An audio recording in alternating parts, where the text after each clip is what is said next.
কাটতেছে আর ডলতেছে আর রেগে গেছে। রেগে তাকায় দেখে এদিকে লাল পিঁপড়ার বাসা, যে পা দিয়ে ডলে সবগুলোরে মেরে ফেলছে। তো ঘটনাটা ছিল মুসা আলাইহিস সালাম আল্লাহকে জিজ্ঞেস করছিলেন, এই ঘটনাটা আল্লাহ কেন ঘটাইছেন। আল্লাহকে জিজ্ঞেস করছিলেন, আল্লাহ আযাব যখন কোনো এলাকায় পাঠান তখন তো শুধু জালিমরাই মরে না, ভালো লোকগুলাও তো মারা যায়, তো এই আযাবে ভালো লোকগুলা কেন মরে? আল্লাহ উত্তর দেয় না, এই ঘটনা ঘটাই দিচ্ছে।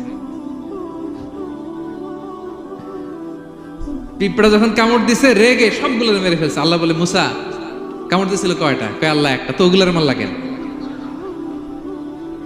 অ্যাকশনে যখন যায় এত কিছু দেখে অ্যাকশন নেওয়া যায় না। এজন্য আল্লাহ বলেন, ওয়াত্তাকু ফিতনাতান লা তুসিবান্নাল্লাযীনা যালামু মিনকুম খাসসা। ওই ফিতনাকে মানে ওই আযাবকে ভয় করো, যে আযাব যখন আসবে শুধু খারাপ লোকগুলার উপরে আসবে না, ভালো লোকগুলাও বাঁচতে পারবে